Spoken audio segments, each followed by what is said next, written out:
QM2 spends half her life crossing the Atlantic. Her passengers spend half their lives eating. Here is everything you need to know about the dining options on board.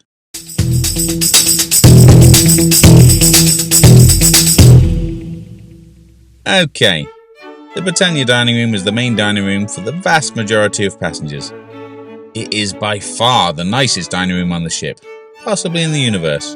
Certainly better looking than Princess Grill and Queen's Grill dining rooms, split over decks 2 and 3 with fixed dining on the lower floor and open or anytime dining on the upper level.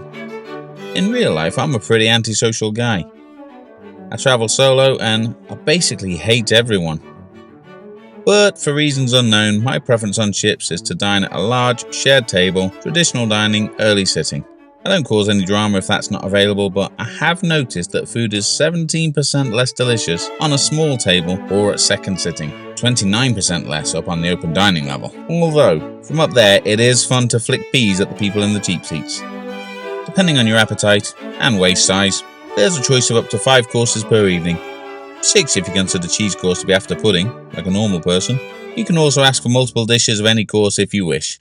If you're lucky enough to be on board when the venison pasty is on the appetizers menu, for example.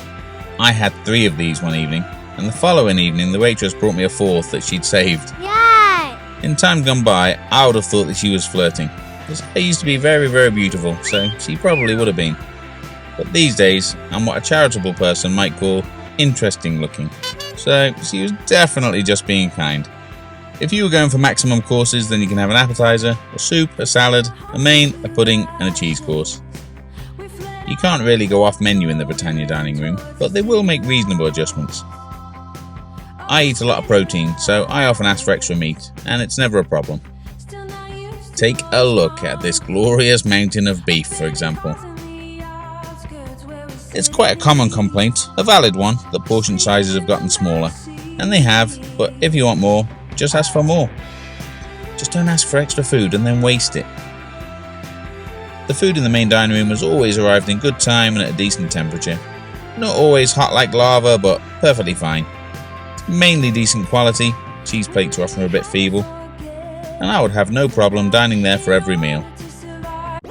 Although I say that, then I always book at least one trip to Verandah Steakhouse, and I often book the pop-up specialty restaurant or have room service. I don't know. Maybe I'm a liar, maybe I'm just an idiot. You decide. Britannia Club is a section of the same restaurant with a few extra choices. Princess Grill, and especially Queen's Grill, does offer a fantastic menu, which, as we all know, comes with a condition that you must tell everyone you meet at every opportunity that you are in Queen's Grill, regardless whether they asked, if it's relevant, or if you're even still on board or not. I'll cover grills separately another time. Probably the second most popular dining venue is Kings Court Buffet. Possibly a bit of an exaggeration, suggesting that the food here is fit for royalty. A bit too good for Andrew, maybe. As cruise ship buffets go, it's really decent. Second only to celebrity in my experience. Although, I'm not the biggest fan of cruise ship buffets generally. If you've watched my full QM2 review, you'll have seen the slutty mermaid angel thing with a beard.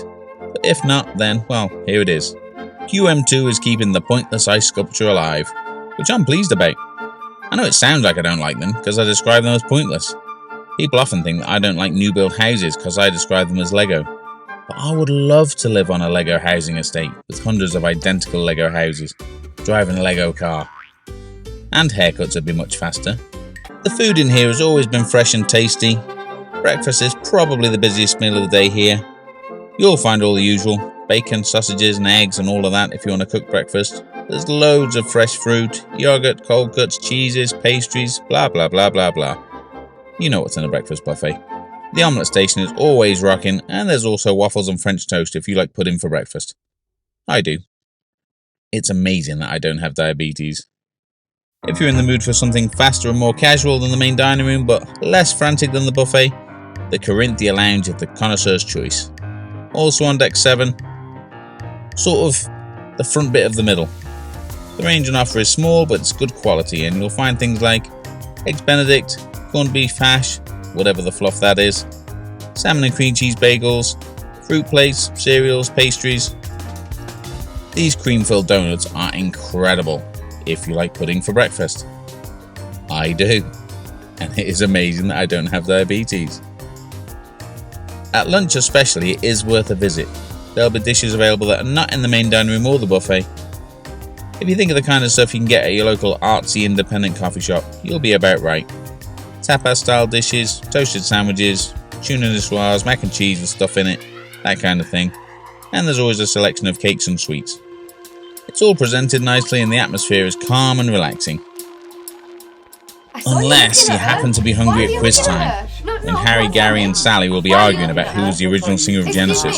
Excuse me, my boyfriend. It was Peter Gabriel. Afternoon tea is also available here if you can't be bothered dodging the art consultant on the way to the green room for the third time that day. And at the other end of the buffet, the back bit of the middle, is Chef's Galley. Now this is a curious little creature. During the day, it's the poolside burger and hot dog joint. It's just miles away from a pool. The main section is where people order their food and then mill around, waiting in no particular order until a young lady who happens to have ordered a hot dog steals mine. Now I'm gentlemanly enough to let her have it and wait for hers. But I'm ungentlemanly enough to moan about it on YouTube at a later date. There's also a section on the other side that has some help yourself pasta and pizza. When evening comes, Chef Galley puts on a party frock. The burger bar becomes a made-to-order pizza and pasta restaurant. The tables are dressed up with cloths and cutlery and glassware, and because it acts like a restaurant, people treat it like a restaurant. I think a lot of people don't realise that it's included in the fare because it's always very quiet. The food is decent, it's peaceful and relaxed, and makes a nice change when you aren't in the mood for other human beings. The section that was for help yourself pizza earlier is now a pop-up specialty restaurant. The cost varies slightly because it's priced in dollars. On my last QM trip, I booked it before boarding for £23.53. On this occasion, the pop-up was Bamboo, an Asian fusion offering. If you've seen my main QM2 review, then you'll already know about the PTSD this place gave me, so feel free to skip to the next chapter. If you eat at Bamboo, then it's a case of get what you're given for starter and pudding and pick your own main. The starter's a platter of 5 different small dishes, a sharing bento box that's, not for sharing, and it is rocking. I absolutely loved the starter. It was hot, it was tasty, and each dish was so good that I was a little bit disappointed every time I ate the last bite. There was a choice of main courses, and I asked my waiter Mohammed which he would recommend. He looked me square in the eye and he said, have the tofu. I told him, listen, I love meat, especially beef. He never looked away, not even for a second. He looked me in the eye and he said, you should definitely have the tofu. Well, I told him that if I took his recommendation it was rubbish, then I would smash this place up. He didn't even hesitate. Well, the tofu then.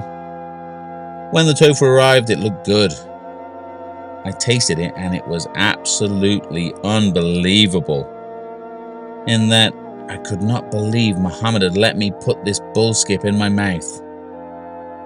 I racked my brains trying to remember what horrendous thing I'd done to Mohammed on either this or a past cruise. I couldn't think of anything, so I assumed that I must have wronged him in a past life. I don't know what I did, but it must have been pretty disgraceful for him to have inflicted this tofu nonsense on me. For pudding, you get a trio of desserts, which includes 4 desserts. None of the 4 parts of this trio were particularly memorable, and I found myself glumly ploughing through these joyless calories, wondering how a meal that started so positively with that incredible bento box could have ended like this. The coconut ice cream chilled me to my soul as I sat there, wallowing in betrayal and regret. Bizarrely, when the bill came, I felt compelled to leave Mohammed a tip. It was probably just relief that the ordeal was over. If you enjoy stories that start with hope and joy, move through pain and despair, and end in financial loss, well, keep an eye out for If Cruise Lines Were Women That I've Dated. That will be right up your street. From around 11:30, the pop-up pops down and is replaced by late-night snacks.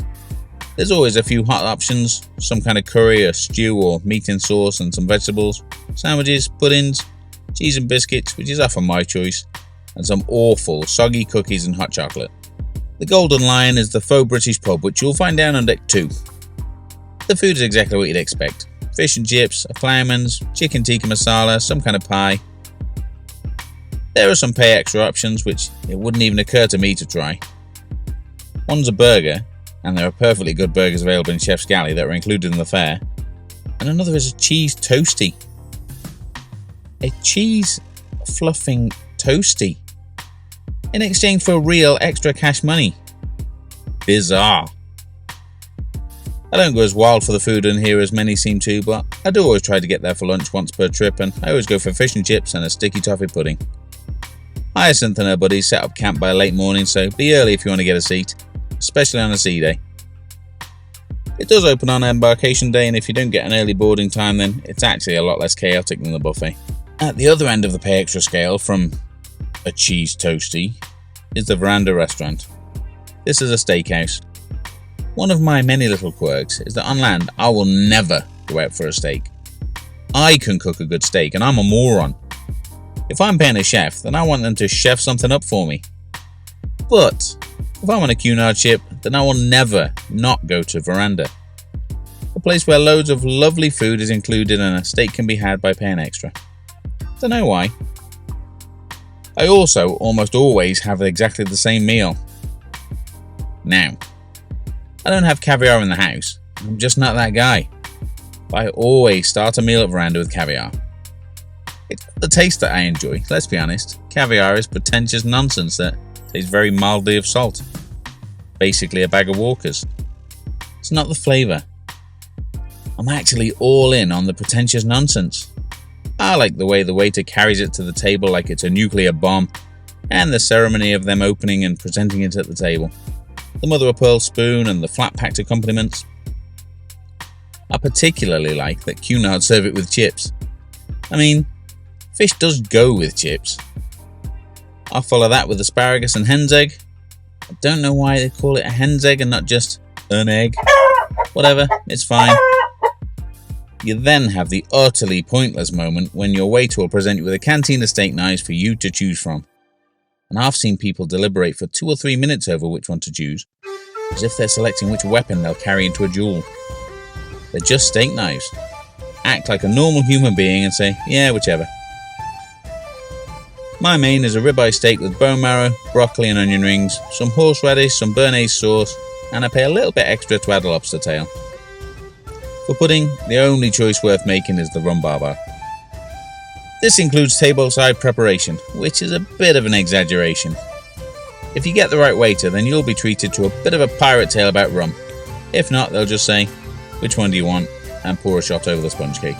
It's served with cream and lime jelly, and either way, it's great. But again, it is 20% less delicious without the theatrical spiel. Including the caviar and lobster tail, a meal in here will cost you around £100 per person, depending on the exchange rate at the time. QM2 uses dollars, and it's well worth that. Afternoon tea is a big deal on Cunard ships. It starts at 3:30, but be prepared for a wait in the queue if you don't hit the Queen's room by 3. This was 2:45, and people were already asking strangers if they minded sharing. Almost everywhere, afternoon tea is 4 different sandwiches, 4 different wee cakes, and then scones. For reasons unknown, on Cunard there are 5 sandwich choices and 5 cake varieties each day. On my latest trip, I felt like the sandwiches had taken a bit of a hit in quality. The fillings were very meagre, so regardless what was in them, they all just tasted like bread. Nice bread, but bread. I usually go every day, but after 2 disappointing sandwich days, I just didn't bother again after that. As a large and very greedy man, I usually have 1 of each sandwich, 1 of each cake, and 2 scones. At least. If you're a picker and chooser, then take whatever sandwiches appeal, but make sure that you get the choux pastry of the day, because that is always the star of the show. It looks boring, just a little pastry ball, but it is filled with something delicious each and every day. The scones still seem immune to cost cutting so far, but the cream portions are way too small, so I always ask for 2 portions per scone.